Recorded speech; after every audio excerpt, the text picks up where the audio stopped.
So yung guys, bali ngayon ay papasok kami sa channeling ng Pilar. Yun, Sorsogon.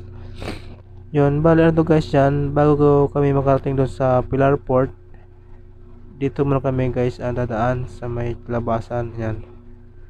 So yun,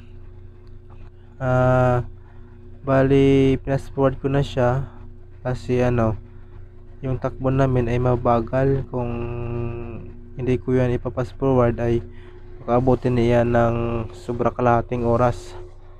So kasi medyo malayo pa man yan. Yun, bali papasok pa lang yan guys sa sa Pilar. Bali yan guys na aming mga dadaanan ay marami kami dyan madadaanan ng mga yung tatawag na bunuan o yung parang isda, yung parang fish cage. Yun, bali yun ang kailangan namin iwasan na hindi namin masagasaan yung kasi pwede kami nun magmulta o magbayad doon kung sakali man masagasaan namin yun. Kasi yun nga, kailangan talaga yun iwasan kasi hanap buhay nila yun. Yan, andyan dyan sa may gilid na yan. So yun, bali mas maganda ngayon kasi umaga nakikita namin yung yung aming yan guys, yan may gilid na yan. So yun ang kailangan namin iwasan. Bali marami yan, kada gilid yan, kaliwa kanan ay merong kanyan. So yun, kailangan talaga iwasan talaga yan kasi mahirap na masagasaan na yan tapos umaga pa naman. So mahirap yan, kaya kailangan talaga dito ay mabilis din yung pag maneuver dito.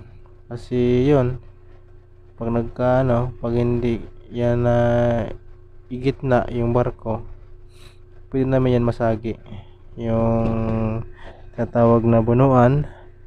Yan, bali dyan sa may gilid na may mga bangka dyan kasi sila dyan, nangingisda sila dyan eh. So yun, kailangan namin yan iwasan pag minsan hindi yan tumatabi dyan. Hindi naman kami uma-adjust kasi andyan sila sa daanan. So kami ay diretso lang. So kung hindi sila dyan umalis, di sila dyan sa kasaan sila dyan. Kasi hindi kami pwede maggilid pa, tumabi kasi pwede kaming sumadsad dyan kasi meron dyan medyo mababaw na parte. So kailangan namin dyan iwasan talaga. So bali yan guys, nakapass forward dyan kaya mapapapansin yun yung mga tao ay napakabilis kumilos. Kasi nga sinasabi ko na kapag hindi ko yan pinas forward baka abutin yan ng sobra kalahating oras. So yun, bali gusto ko lang may pakita yung aming dinadaanan dito. Yun, bali malapit na kami guys dyan sa Pilar Port, yan sa aming dadaungan.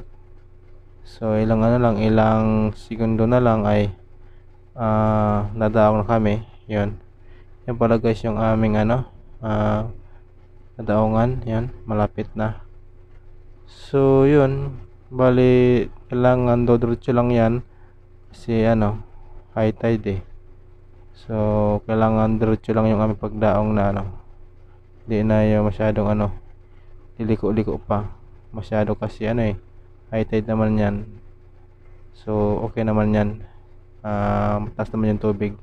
So yun lang guys, the way yung yan, bali magrampa na kami. Yun, okay na yan. Pag nakarampa na yan guys ay yan guys, magpaibot na lang yan o yan, liliko na lang andyan. Yan, tatabi na lang dito sa may kabila, isa may kanan, tapos okay na.